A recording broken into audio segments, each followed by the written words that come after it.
नाभ्यासीदं परीक्षवं शिशुं देवौ समवर्तनानि श्लोकों का उच्चारण नहीं करते। वो सेठ जी आचार्य जो कथावाचक थे उनसे कहने लगा महाराज ये ब्राह्मण कैसे है? मतलब क्या हुआ? नहीं भोजन करते हैं कुछ बोलते ही नहीं सुनोगे। आचार्य जी जो थे बड़े समझदार थे, बुद्धिमान थे। उन्होंने कहा सेठ जी एक बात बताओ, खाने को क्या देते हो ब्राह्मणों को? चटनी रोटी या खाक श्लोक बोलेंगे उल्लू के पट्टे। जिनको तुमने अमृत जैसा भोजन देना चाहिए उनको तुम चटनी रोटी दे रहे हो, क्या तुम्हारे आज क्या श्लोक बोलेंगे? तो क्या करो उनके लिए दृष्ट भोजन मिष्टान बनाओ। आचार्य जी ने उनके लिए बहुत बढ़िया बढ़िया वो करवाया, मिष्टान बनाया। ब्राह्मणों ने देख लिया, हाँ आज तो बहुत अच्छा वो है, तो श्लोक की ध्वनि लगा दी, झड़ी लग गई। तो आचार्य जी ने कहा आज श्लोक बोले ब्राह्मणों ने? हाँ जी बोले। तो आज क्या बना था? हलवा बना था, खीर बना, कैसे बनाओ रोज? तो ब्राह्मणों की सेवा यदि आप करोगे तो आपका भगवान के इनको मिष्टान भोजन देना, मिष्टान वो करना, अच्छे वस्त्र पहनने को देना, 24 घंटे की सेवा में रहना, ब्राह्मण रोग जो देव देव हित। ध्यान देना, भगवान राम का अवतार कोई राम को मारने के लिए नहीं हुआ, ये कथा परसों आएगी। राम का अवतार रावण को मारने के लिए नहीं हो। परसों में ये कथा कल या परसों देखे जाएगी, जो जैसा भी समय आएगा वो आएगी। ध्यान से सुनना इस कथा को। राम क्यों आए धरती के ऊपर और ये कौन थे? तो ब्राह्मणों की सेवा सबसे उच्च सेवा है। ये आपका कल्याण करने के लिए यहाँ बैठे हुए भैया, इनकी सेवा करने 9 दिन तक आपके हाथ में भगवान ने समय दिया हुआ है। प्रभु ने खाने के लिए अन्न धन दिया है। क्या खाते हैं? मांस मट्टी। दुर्भिक्ष पड़े हुए हैं आज के टाइम में। लोग समझते हैं कि सम्मत हो रहे हैं, यूरिया खाद का खाना क्यों है? ये भगवान की कृपा तो है और क्या है? यूरिया खाद का खाना क्यों दिया? लोगों ने अन्न छोड़ के मांस मट्टी पर चलने लगे। भगवान ने कहा तुम ये खाओ, तुम्हारी इच्छा है तो ये खाने को अन्न दिया है, खाने को अन्न दिया है, घी दूध हर ने पक्का। खाने को अन्न दिया है, घी दूध हर ने पक्का। खा करके अभक्त बनता, कीड़ा तो क्यों न लगता। खा करके अभक्त बनता, कीड़ा तो क्यों न लगता। मिलते हैं शुभ मिलते हैं शुभ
प्रभु जी ने वस्त्रों का अपमान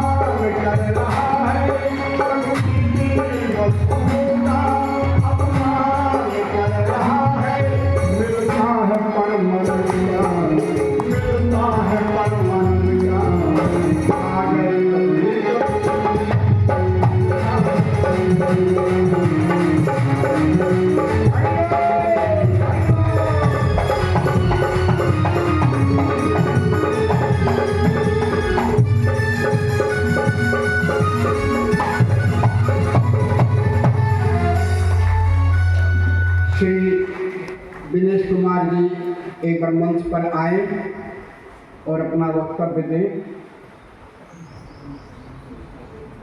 आइए।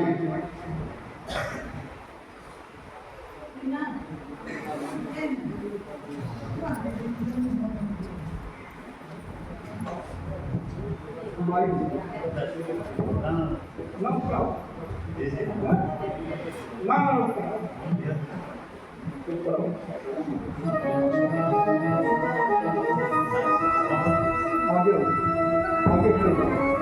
गुरुजियों के पास जो आपकी इच्छा हो। हेलो सभी ग्रामवासियों, सबसे पहले मेरी दिल से प्रणाम। श्री सत प्रकाश जी के मुख से आप बड़ी प्यार से कथा सुन रहे हैं, बड़ा आपका धन्यवाद है। और सभी माताओं बहनों को मैं दिल से कहना चाहूँगा कि भैया ये 10 दिन अपना काम काज भी छूटे तो एक बार जरूर कथा में आया करो। ये मेरी दिल से बड़ी कृपा से बड़ी कथा हुई है समस्त ग्रामवासियों की वजह से। आप जरूर एक बार ये 10 दिन कथा सुनो, अपना उद्धार करो। जय बोलिए श्यावर रामचंद्र भगवान की।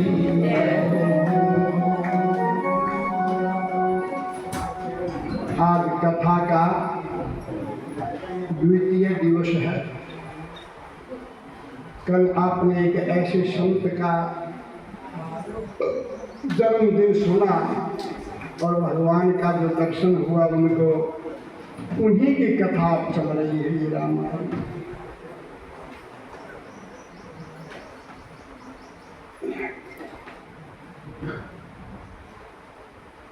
एक बार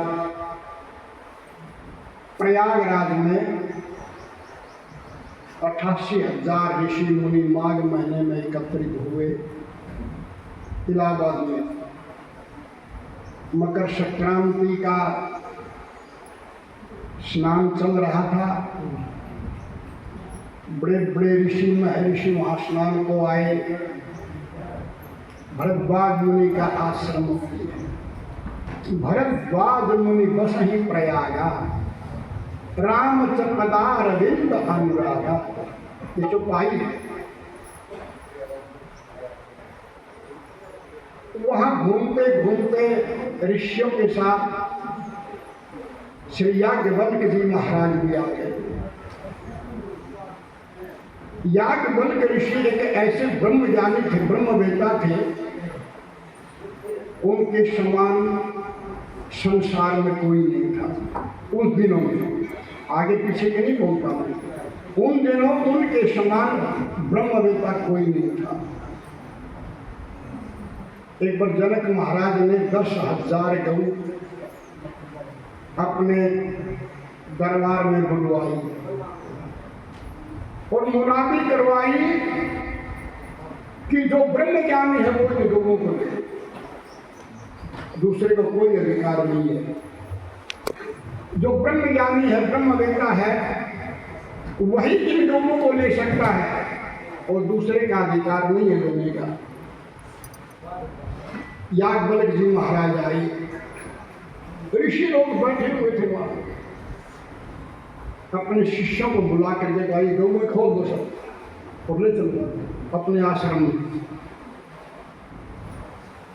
उस शिष्यों ने उन गऊओं को खोल करके आश्रम की ओर जब करने लगे तो और जो ऋषि ब्रह्म ऋषि बैठे हुए थे सब ने उनको मना किया। क्या कर रहे हो? ये हमारे गुरुदेव का ऑर्डर है कि नहीं, इनको ब्रह्मज्ञानी ले सकता है, छोड़ दो इन लोगों के लिए। शिष्यों ने कहा हमारे गुरुदेव से बात करो, हम तो मत बोलो। ऋषि एक थोड़ा सा अभिमानी था ऋषियों में, वो आया याज्ञवल्क्य जी से कहने लगे, आप ब्रह्मज्ञानी हो? याज्ञवल्क्य जी ने कहा, हमने ब्रह्म ज्ञान से कोई प्रयोजन नहीं, हमको तो गौओं से प्रयोजन है, हमको गौ ले जाने की इच्छा है और तुमको पूछना होगा, पूछो। उस ऋषि ने बहुत प्रश्न किए, उस ऋषि ने बहुत प्रश्न किए, जरा बंद करिए फोन में।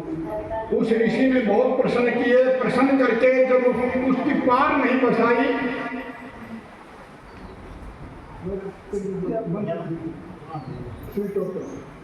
जब उसकी पार नहीं बसाई,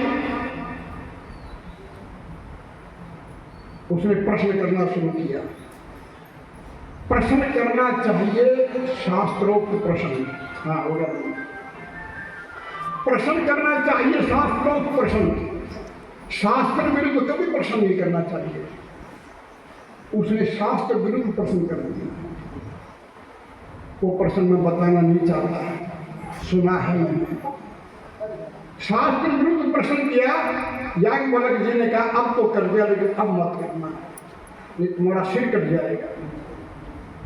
अभिमानी आदमी था, उसने दोबारा पुनः इस प्रश्न को किया, करते ही सिर श्यामल हो गया। ऐसे विद्वान थे वो याज्ञवल्क्य। याज्ञवल्क्य जी महाराज जो थे वो भरद्वाज मुनि के आश्रम में आ गए। भरद्वाज मुनि ने महाराज की बड़ी अच्छी आओ भक्ति करी कि यहाँ कुछ बात बंद करके इसको प्रवचन को और आपको एक दूसरी कथा सुनाने की मेरी इच्छा है। गृहस्थियों के लिए वो कथा